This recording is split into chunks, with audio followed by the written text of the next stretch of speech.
प्यारे विद्यार्थियों, जैसा कि आपको पता है कि अब लॉकडाउन 4.0 शुरू हो चुका है, तो हमें सभी नियमों का पालन करते हुए घर पे रहकर ही अपनी पढ़ाई अच्छे से करनी है। और इसी क्रम में पाठ नंबर 9 उपसेचन यौगिक के बारे में अपने आगे आज पढ़ेंगे। और आज का जो टॉपिक है वो है संयोजकता आबंध सिद्धांत। तो देखिए संयोजकता आबंध सिद्धांत क्या होता है, इसके बारे में समझते हैं।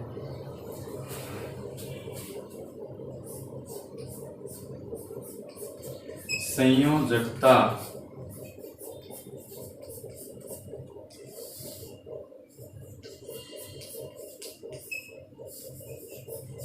आबंध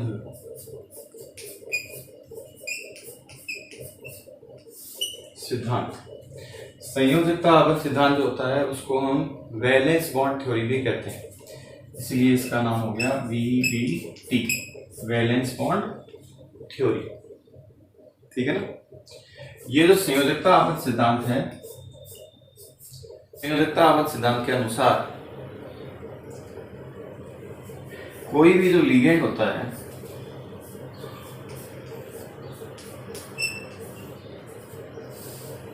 माने इलेक्ट्रॉन प्रदाता स्पीसीज,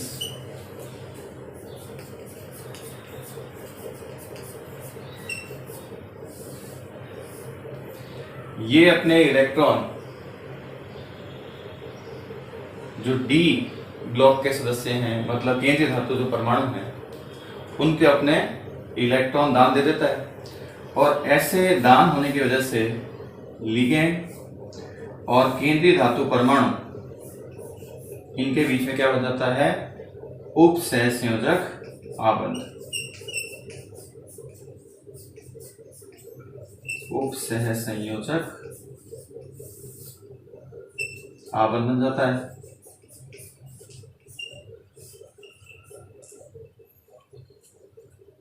अगर इस प्रक्रिया में आंतरिक डी कक्षक भाग लेते हैं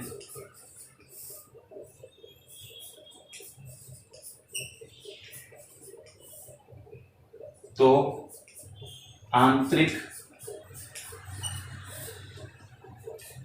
कक्षक संकुल बनेंगे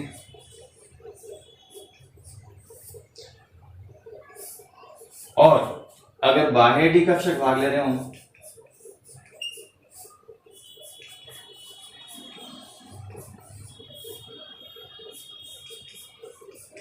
तो बाह्य कक्षक संकुल बनेंगे। इस सिद्धांत की एक ही कमी रही कि ये प्रबल और दुर्बल लिगेंड जो होते हैं ना, उनके बारे में कोई खास विभेद नहीं करता है। ये जो सिद्धांत था इसमें आगे और सुधार हुआ, इसमें हम दूसरा सिद्धांत पढ़ेंगे आगे जाके, और वो है क्रिस्टल फील्ड थ्योरी CFT। तो अभी इसी को कुछ एग्जांपल लेके अपने देख लेते हैं। देखो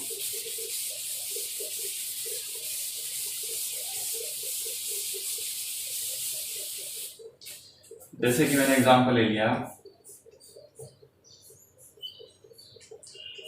NiCN4 -2। ये नामकरण आप सीख चुके हैं, इसका नामकरण कर लें। तो यहाँ क्या लिखा हुआ है 4, तो क्या लिखा जाएगा टेट्रा।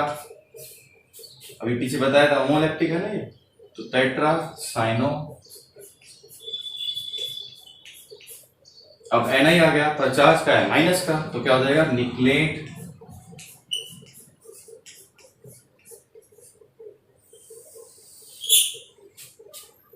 और ऑक्सीजन कितना आ गया 2, दोनों संख्या में लिख देंगे। और आयन लगा हुआ है तो आयन लिख देंगे।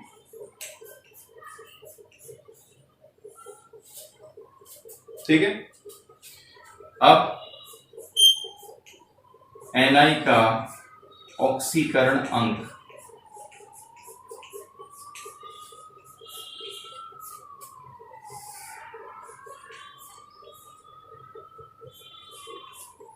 Oxidation number.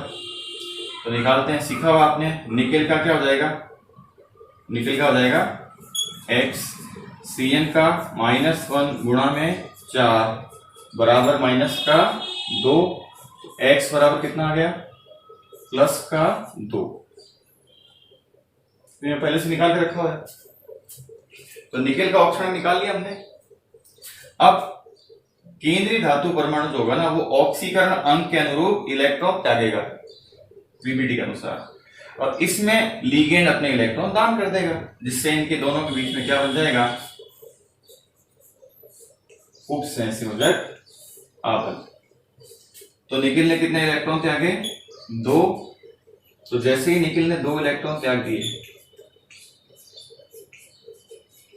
2 इलेक्ट्रॉन त्याग दिए, तो ये किसमें चेंज हो गया, Na+2 में, Na+2 में बदल गया।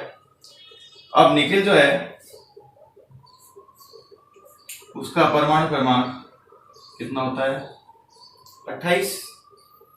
इलेक्ट्रॉन विन्यास लिख देते हैं, आर्गन 18, 3d8, 4s 2 और 4p0।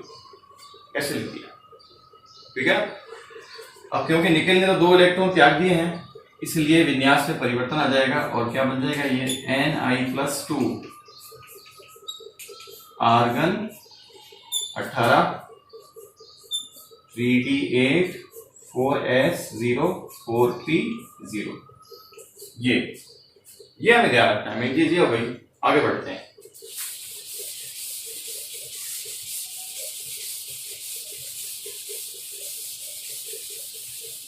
तो देखो निकलना आयन के रूप में हो गया। अगर मान लो कोई यहाँ पे इलेक्ट्रॉन नहीं छोड़ता ना, तो फिर ये एनआई के रूप में रहता, इसलिए अपने बोलते हैं केंद्रीय धातु परमाणु या आयन। तो विन्यास हो गया हमारा आर्गन 18, 3d8, 4s0, 4p0। ये हो गया, ठीक है। अब इसकी ग्राउंड स्टेट चेक कर लेते हैं। ये वायतन कोश विन्यास हो गया। डी में कितने इलेक्ट्रॉन है, 8। 1 2 3 4 5 कक्षक हो गए, 1 2 3 4 5 6 7 8। एस और ये क्या हो गया, पी। ठीक। अब एक्साइटेड स्टेट देखेंगे।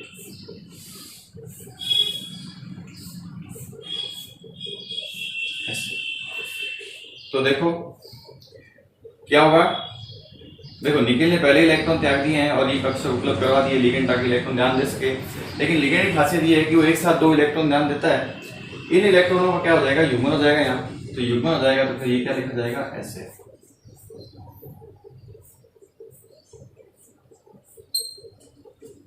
ठीक है। अब ये खाली कक्षक बच गए।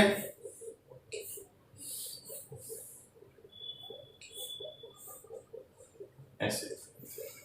अब इन खाली कक्षकों में लिगेंड अपने इलेक्ट्रॉन दान दे देगा। तो लिगेंड कितने हैं, देखो 4 है। तो एक एक खाली कक्षक में एक एक इलेक्ट्रॉन अपना ध्यान देगा। तो पहला यहां दे दिया Cn, 1 2 3 4। ये लिगेंड द्वारा त्यागे गए इलेक्ट्रॉन। तो फिर लिगेंड और केंद्रीय धातु परमाणु के बीच में क्या बन गया, उपसंयोजक आबंध। पहला, दूसरा,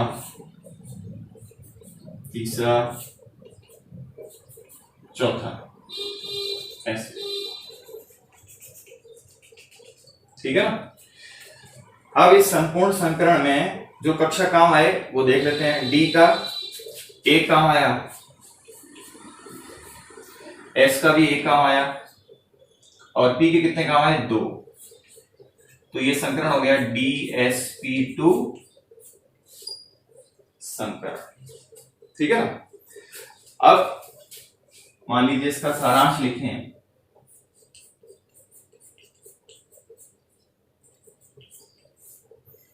तो सबसे पहले संकरण आ गया।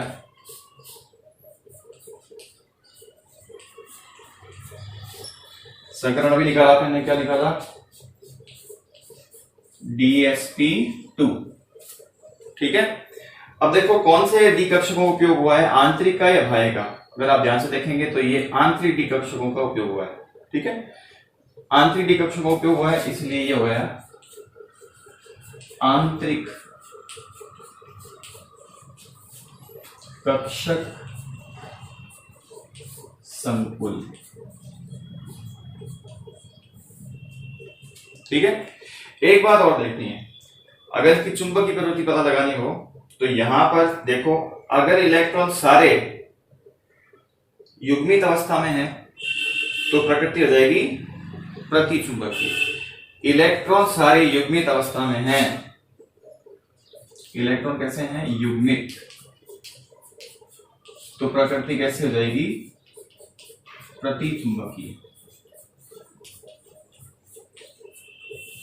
और इलेक्ट्रॉन, एक भी इलेक्ट्रॉन अगर अयुग्मित है तो प्रकृति क्या हो जाएगी, अनुचुंबकीय। अनुचुंबकीय, अगर एक भी इलेक्ट्रॉन अयुग्मित है, ऐसा अकेला मिल जाए ना तो आप समझ लेना प्रकृति कैसी है, अनुचुंबकीय। तो यहां देखो सारे इलेक्ट्रॉन कैसे हैं, इसका भी जोड़ा बना हुआ है, इसका भी, इसका भी, इसका भी, तो प्रकृति कैसी हो जाएगी इसकी, हाँ, प्रतिचुंबकीय। तो यहां पर प्रकृति लिख देंगे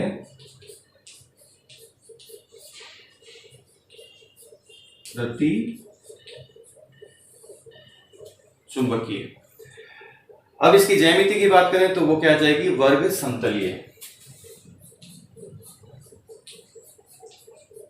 ज्यामिति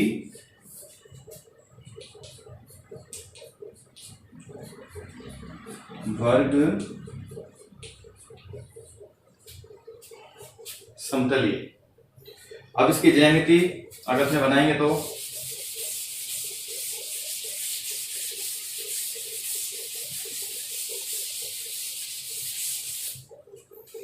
देखो केंद्र धातु तो ये हो गई है ना, सामान्य संख्या 4 है, ऐसे ये वर्ग समतलीय ज्यामिति हो गई। और इसके चारों कोनों पर क्या लगा हुआ है, सी, ऐसे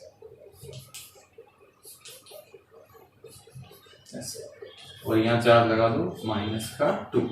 तो ये जो ज्यामिति आएगी वो क्या आ जाएगी, वर्ग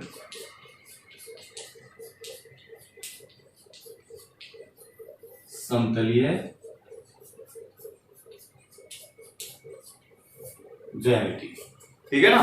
तो कुल मिला के बात हुई ये हुई कि संयोजकता जो आवर्त सिद्धांत है वो संकुल के संकरण, उसकी चुंबकीय प्रवृत्ति और ज्यामिति के बारे में बता देता है। पर यहाँ पर ये लिगेंड जो है ना, इसको महत्व नहीं दिया गया, ये इसकी क्या हो गई,